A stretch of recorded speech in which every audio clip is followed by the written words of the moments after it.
Hi. But up. Bo, are you sad? But You up. Sad baby Bo. Womp womp. Well, they lost. Who lost? The U.S. women's national team. Oh yeah, they did lose. They did lose. They did that thing. I know, Bo. I know that makes you sad. But you're just a small baby. You need this. I have to tell you, it's good for you to experience this. It's gonna happen again. It's gonna happen. But they're also gonna win again. I know. It's very difficult. Ah, yes. Just chew on those rings. Yeah. And for the folks at home, if you have some rubber rings to chew on, Strongly recommend, go for it. Or, a snack that makes you feel better. Today's the day. Today's the day. Just be nice to yourself. Be nice. Yeah, so it was a tough game. A 1-0 loss to our neighbors to the north, Canada.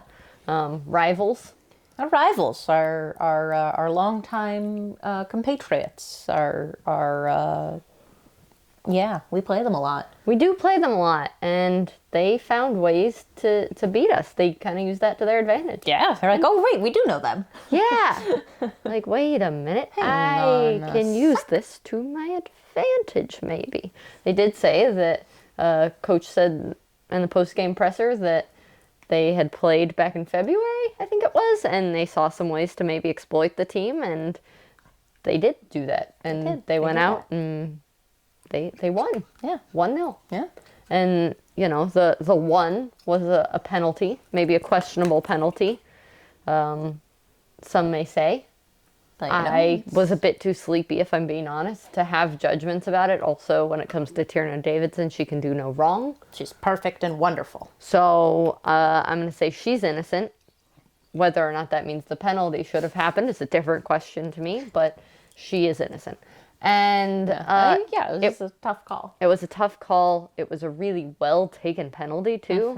I'm glad Cincy didn't take it, if I'm being honest. Yeah, it was probably a good call. She hadn't really taken good penalties Not for in a while, so there's a very symbolic passing of the torch. Yeah. Happened.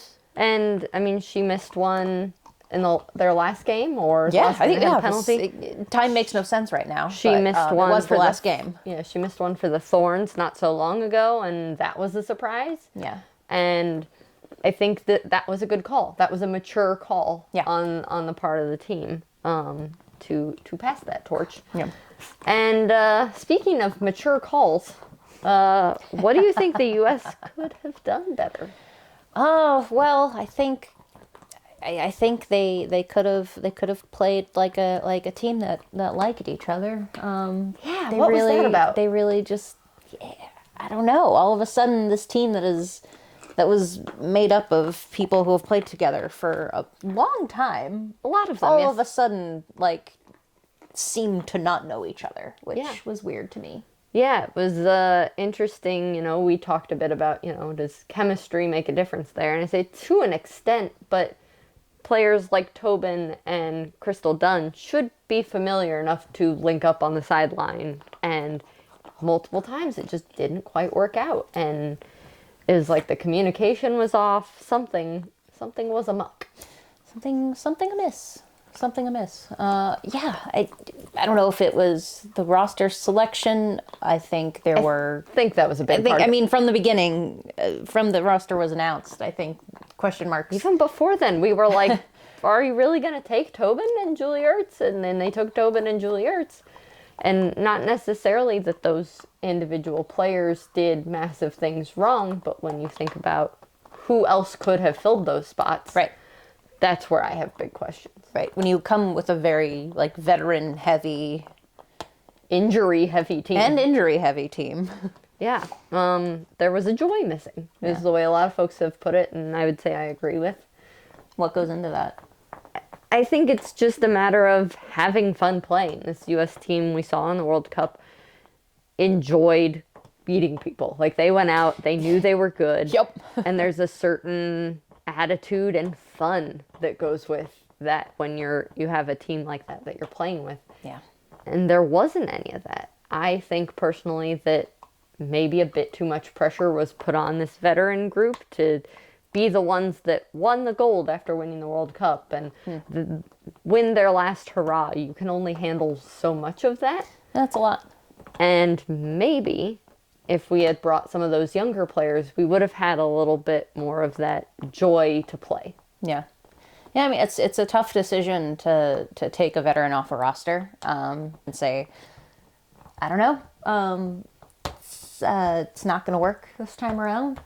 And I wouldn't envy a coach for having to make that. Yeah, I don't envy that, but I would say that's the job. And that's the job you take on, is having that conversation with players who should be professionals and understand when that time comes, especially as you're getting into your mid to late 30s. Mm-hmm. Some of them maybe should have had that conversation. Mm-hmm. And I don't think it was had. And I'm not saying it's an easy one to do, mm-hmm. but it is the job. Yeah. And in terms of the long future, it is a tough call of, is this the tournament to bring all those fresh legs in for and kind of rebuild a bit? Or is it, now we have 3 years until the next World Cup. Is it now? Yeah, I think the pandemic kind of plays into that and ruins things a little bit. Absolutely. I mean, the cadence of the whole thing has kind of what you would normally do has been thrown off. So, again, not an easy job, but I think we can say now that some calls were not the right ones that were made. Yep, I think that is a fair assessment. Yeah, so a bit of a bummer, but we're happy for Canada. Pretty happy for Canada. And our Canadian friends. Shireen, we're looking at you. We're really happy for you. Good job. Yeah, it's tough to, I think, be the Canada to the U.S. women's national team. Yep. I tried my hand at my very first Formula One analogy today. This is like the Bottas to the Hamilton thing, where they're like in the same group, but he's always kind of had to stand down or come, second to Hamilton. And this time, got a well-deserved win. Yeah. And that's nice to see, even if it does maybe make that rivalry a bit more real now. Yeah, I do like it to spice up the U.S. and Canada rivalry, because they do play each other a lot. And those games are physical and contentious, and I think this does bring some more heat to it, which is kind of fun. Love a good rivalry. Yeah, you have some experience with that in the hockey domain. Boy, do I. And those games are ridiculous. Those teams hate each other, and they want to beat each other so bad every time they play. And it adds another level to every time they match up. Do you think it makes them better over time because Absolutely. they want to beat each other always? Yeah, it's just like this quest for, I'm going to beat you. That's singular goal. That's awesome. Yeah. So I think the U.S. could use a bit more of that. They could. And we're going to see what happens with it. So now Canada plays Sweden. Canada and Sweden. For the gold? For the gold medal. Baby Bo. Who's your money on? I want it to be Canada. I want Christine Sinclair to get a gold medal. I want it. I want it so bad for her. I might cry if Christine Sinclair. I don't have much of a heart anymore. I know. I want this for you. This might be what does it. It might be seeing the Tin Man get his heart or her heart. And yeah, that might do it. Yeah. And then I think, I do think Sweden might come away with it, but I think it's going to be a hard-fought game either way. And I'm excited to see it. And then U.S. plays Australia.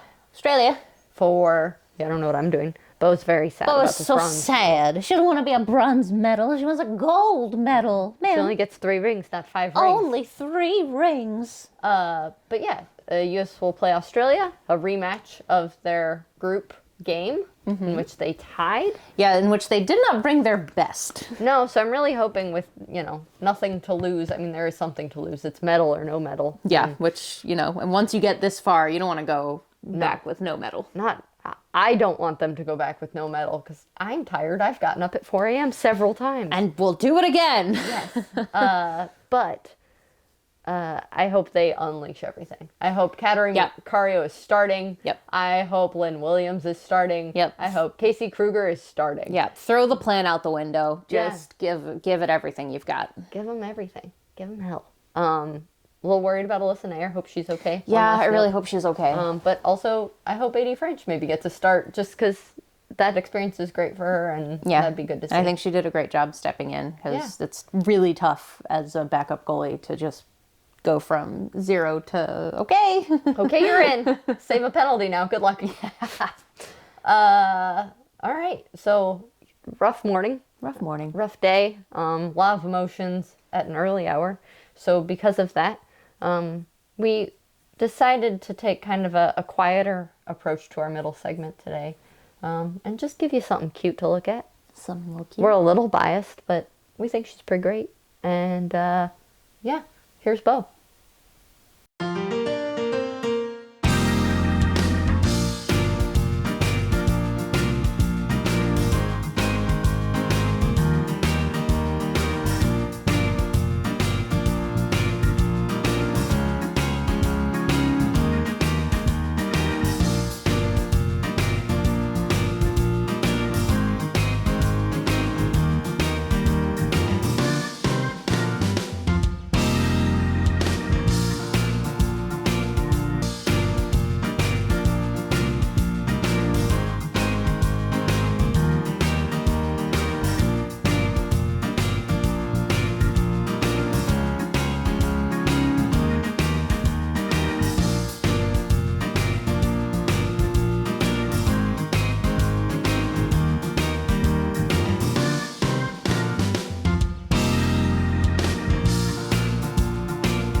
Bo, do you feel better after looking at all those cute pictures of yourself?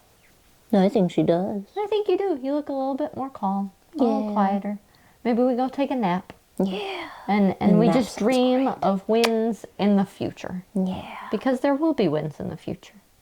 You know, speaking of the future And winning. and winning, our next guest is the host of the She Talks Ball podcast and YouTube channel. It's Radha Gupta. Radha! Radha! Today we have Radha Gupta from the She Talks Ball podcast and YouTube channel. Welcome along. And today you get to watch the game on your time. What's that like? I love it. I mean, I feel so privileged because I told you this before, but in my 5 years of watching women's football and following the US because they were the biggest team, the biggest names, the biggest stars, this is the first time that I've seen a US match live when the sun was up in India. So I'm loving it. My entire football team is watching along. I've got my family sitting in front of the screen. I'm absolutely loving it. That's awesome. That's so awesome. I mean, like all the power to like everyone who's always following on your side of the world, because like these wake ups over here are so brutal, and like the fact that you do them all the time are just fantastic. Like it's amazing. Like we are just weak sauce over here because we're just like 2 weeks of it and we're like, oh, I can't. Yeah, we have the NWSL going on throughout the year. So yeah, it keeps us up quite a bit. Oh man, amazing. All right. So today was the group of death semifinal. 3 out of the 4 teams out of the group made it. And the US lost. They finally did it. They lost. Yeah, they did. They did. And I think a lot of people were celebrating because, for some people, this marks a turning point in women's football where the beasts, the champions are overthrown and we have tight competition and we have unpredictability and we have big headlines that we're going to see in the papers tomorrow. And we have conversation around it, which is sort of a win for people who follow women's football, people who cover it, and also for people who play it. So I think while I'm sure as an American fan, you are upset, you're very used to a lot of gold medals and a lot of success right till the end. But as a fan of women's football in general and someone who wants to see it grow, I think this was a great upset. And Canada knocking over the US, rivalry at its best. It was good to see. It really was. And I mean, it reminds me of in ice hockey back in 2006. the USA team lost to Sweden in the semifinals, and it had never happened before that the US didn't advance to the finals, and it was just this huge, shocking moment. But then it was like, oh, the world is getting better at hockey, and it was just this kind of big moment, catalyst to just be like, wow, okay, things are happening. So it's like, long view, this is a good thing. It hurts a little bit, but it's good to have that heartbreak as a fan. It keeps you strong. It does. It really does. The other final with Australia and Sweden, we had an interview with Andre Carlisle in the first after the first game, and he had predicted that Australia wouldn't make it to the quarterfinals. I'm not doing this to tell him he's wrong, but were you surprised that Australia made it this far?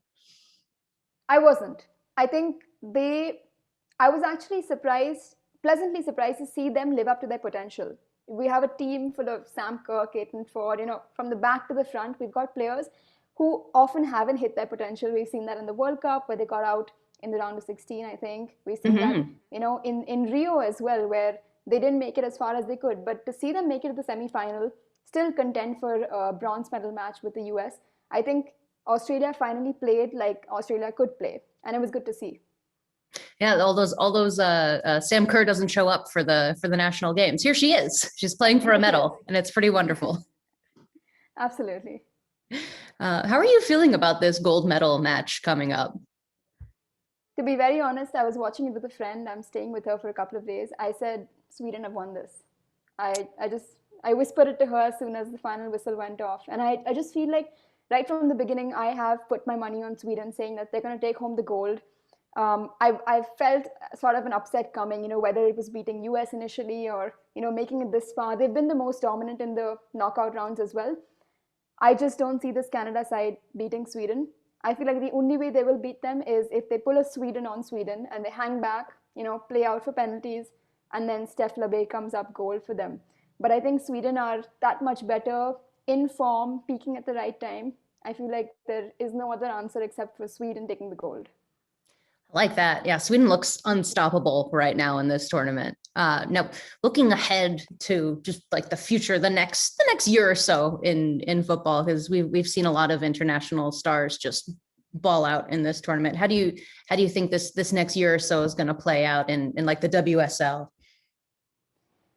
Yeah, I mean, every major tournament gives the fans to see their players on the international stage. It also gives the club teams to see players and who they can scout. We know the transfer market is open right now. We know the WSL is the place to be in terms of money going into the teams, competition rising. Everton has signed 3-4 really good, strong players. Arsenal's coming in with good signings as well. So suddenly we have a race. Top 5 is very hot and heavy. Right? It's really competitive up there. So I think, for example, the captain of Zambia, she scored 2 hat-tricks. She's put herself out there. Her stocks have really risen. People know her name now. She's almost become a household name within the WOSO community. So I see her getting a decent contract in the near future. And, as soon as she does that, she'll up her game. When she goes back to Zambia, they'll up their game and that country will progress. So it's really good to see how women's football is progressing. We've got the Euros. The next year, we've got the World Cup the year after that. It seems like we have decent amount of major tournaments lined up for us as fans. I'm buzzing. I'm absolutely stoked to see so much content coming to us in the summer. It'll keep us busy when clubs are not active, especially in Europe. But I think, it's just, 2 weeks ago, the number of people on my Twitter circles tweeting about women's football, and today, how many of them are tweeting about it? It's grown. People who didn't watch football are tuning into these matches because they're so competitive. They know Rapinoe, but then they know somebody is beating Rapinoe as well. So I think that really helps. I'm always one for upsets, for the underdog getting the win, just because, conversation gets started, coverage is increased. So looking forward, I only see good things, but I'm hoping that all the countries and the clubs continue this momentum. It's important that the momentum that we've built isn't stopped and then restarted, but continued and expanded on. Yeah, it's not enough to just have a good tournament. It's about what happens between them. Absolutely. All right. Well, the future sounds extremely bright for women's sports and especially women's football. Radha Gupta, thank you so much for being with us. Absolutely. Thank you for having me. I'm glad we could do this. And Absolutely. yeah, commiserations for the semi-final loss for the Americans. Hopefully you guys can get the bronze, but the Australians will be a tough match as well. It'll be good for us. It'll be good for us to not medal. Did you say that after Rio? It's every so often we just need to like take the L and just reset. Yeah. That's just what we Fair need. Enough. It's what we need. It's what we say to make us feel better. Yeah, figured as much. Thank you so much. All right, that's gonna do it for us. I think we're gonna go take a nap. Yes, very much so. And we will see you again after the gold medal game. We're just gonna do one episode for both matches rather than doing 2 more because it's a lot. You got a whole ass one thing. You can't half-ass 2 things. That's very correct. Yeah. Bo, are you ready to go? That's a yes. That's a yes. That's a yes. All right. Thank you to Radha. Thank you, Radha. Thank you to you guys, and we will see you soon. Bye.